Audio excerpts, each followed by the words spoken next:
मेरा नाम रमेश है। मैं अपने आप को बहुत खुशकिस्मत मानता हूँ कि मेरी शादी रचना से हुई। रचना और मेरी शादी घर वालों की मर्जी से हुई। रचना बहुत सुंदर है। शुरुआत में मुझे लगा कि वो मुझसे शादी को हाँ नहीं कहेगी, लेकिन जब मैं उसे देखने गया तब उसके स्वभाव का पता चला।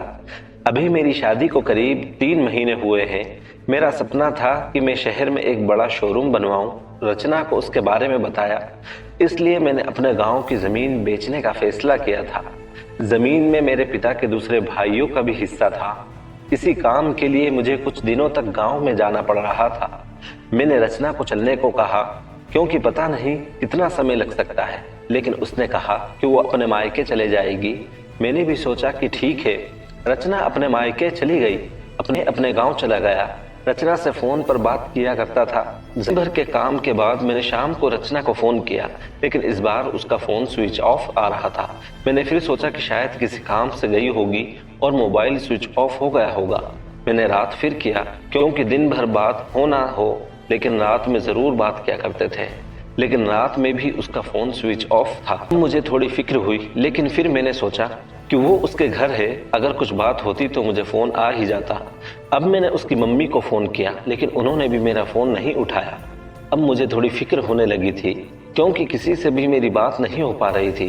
करीब 3 दिन तक ना रचना का फोन आया, ना उसकी माँ का। अपने काम में लगा रहा। एक शाम मेरी सास का फोन आया। मैंने पूछा कि रचना कहाँ है। वो बोली, रचना अपनी एक चचेरी बहन की शादी में गई है। शायद वहाँ नेटवर्क नहीं होगा, इसलिए बात नहीं हो पा रही है। मैं भूल गया था। रचना ने मुझे बताया था कि वो जाने वाली है। चिंता थोड़ी कम हो गई और मैं वापस अपने काम में लग गया। मेरे हाथ में पैसे 2 से 4 दिन में आने ही वाले थे। जैसे ही मेरे हाथ में पैसे आए, मैं वहां से निकल गया। वहां से निकलने के बाद मैं सीधा अपने पत्नी के घर ही गया, उसे लेने के लिए। जैसे ही मैं वहां पहुंचा, मुझे देखकर मेरी सास खुश होने के बजाय डरी हुई लग रही थी। थोड़ी देर वहां बैठा, उनसे पूछा कि रचना कहाँ है। वो बोली कि वो अभी आई नहीं है। मैंने बोला कि आई नहीं, अभी तक उसका फोन भी नहीं लग रहा। मैंने कहा कि आप मुझे वहां किसी का नंबर दे दो, कितने दिन से रचना से बात नहीं हुई है। वो कुछ देर सोचती रही, फिर बोली कि अभी मेरे पास नहीं है, मैं आपको किसी से पूछ कर देती हूँ। करीब 8 दिन हो गए थे मुझे रचना से बात किए। मेरे मन में बहुत से विचार आने लग गए।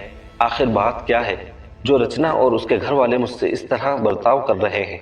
मैंने उन्हें मैसेज किया कि अब मैं पुलिस के पास जाऊंगा। मेरी इस धमकी से शायद वो डर गई और उनका फोन आया। बोली कि बेटा, तुम्हें कुछ बताना चाहती हूँ, तुम घर आ जाओ। अब मेरी चिंता बढ़ती जा रही थी। ऐसी क्या बात है तो ये सब मुझसे छिपा रहे हैं। मेरी पत्नी ने मुझसे 20 दिनों से बात नहीं की थी। मैं अगले दिन उनके घर गया। मेरी सास का मुंह उतरा हुआ था। मैं बहुत गुस्से में था। मैंने जाते ही उन्हें जोर से चिल्लाते हुए पूछा कि कहाँ है रचना। मेरी सास मुझसे बोली कि बेटा, अब मैं जो तुम्हें बताने वाली हूँ उस पर तुम्हें विश्वास नहीं होगा, लेकिन यही सही है। वो बोली कि रचना किसी के साथ भाग गई है। मुझे मेरे कानों पर विश्वास नहीं हुआ। मैंने क्या सुना? मैंने बोला, आप कुछ भी बोलोगे और मैं मान जाऊंगा। वो बोली, बेटा ये सच है, तुम्हारी शादी के पहले उसका एक प्रेम प्रसंग था। जब वो वहाँ गांव में अपनी बहन की शादी में गई तो उसे वो मिल गया और वो मौका देखकर वहां से भाग गई। मैं जानती हूँ कि तुम उससे बहुत प्यार करते हो, लेकिन अब यही सच है, तुम्हें उसे भूलना होगा। हम लोग पुलिस के पास नहीं गए तो बदनामी होगी, इसलिए हम इस बात को तुमसे छिपा रहे थे। ना मेरे साथ 3 महीने तक रही थी। जितना मैं उसे जानता था वो ऐसा नहीं कर सकती थी, लेकिन उसकी माँ ये कह रही थी तो कैसे ना मानता। मेरा मन अभी भी मानने को तैयार नहीं था। मेरी सास मेरे आगे रो रही थी, माफी मांग रही थी। इतनी बड़ी बात मेरे घर वालों को पता चली तो उन्हें भी विश्वास नहीं हुआ। मैं अपने साथ हुए इस धोखे को बर्दाश्त नहीं कर पाया। मैंने रचना को बहुत प्यार किया और मुझे कुछ भी हासिल नहीं हुआ। धीरे धीरे समय बीतता गया।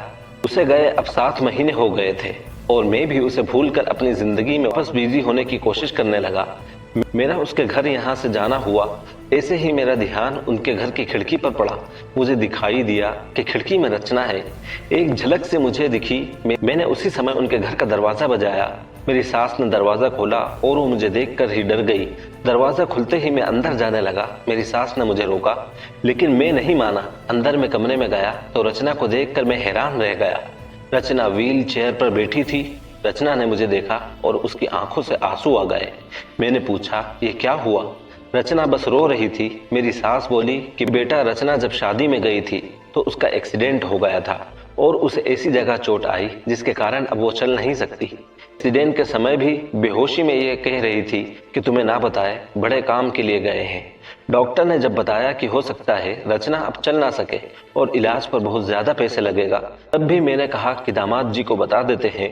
लेकिन रचना ने कहा कि उनकी जिंदगी खराब नहीं कर सकती, उनका सपना है शोरूम खोलने का, उनकी जिंदगी में जाऊंगी तो उन पर बोझ ही बन जाऊंगी। इसलिए रचना ने ये झूठ तुम्हें कहने को कहा था कि तुम उसे भला बुरा कहकर उसे भूल जाओ और उससे नफरत करो। मेरी पत्नी मुझसे इतना प्यार करती थी। मैंने उसे कहा, रचना अगर मेरे साथ ऐसा कुछ हो जाता तो क्या तुम मुझे छोड़ देती? रचना ने रोते हुए कहा कि ऐसा मत बोलो। रचना ने कहा कि मैं आपकी दोषी हूँ, एक्सीडेंट में हमारा बच्चा जो मेरे गर्भ में था वो भी नहीं बचा। आप मुझे भूल जाए, दूसरी शादी कर लीजिए, बोझ नहीं बनकर रहना चाहती। रचना की आंखों से आंसू नहीं रुक रहे थे। इतने दिनों उसने इन्हें रोक कर रखा था। मैंने रचना को बीते कुछ महीनों में ना जाने क्या कुछ नहीं कहा, लेकिन अब वो रचना को एक पल भी अपने से दूर नहीं रखना चाहता था। मैंने रचना की एक बात नहीं सुनी। मैंने रचना को अपने साथ ले आया। अब कोशिश यही है कि वो फिर से चल सके। मैंने मेरा शोरूम बेच दिया और अच्छे से अच्छे अस्पताल में रचना को दिखाया। उम्मीद की किरण दिखाई दे रही है। बस मैं यही चाहता हूँ कि वो फिर से अपने पैरों पर खड़ी हो जाए।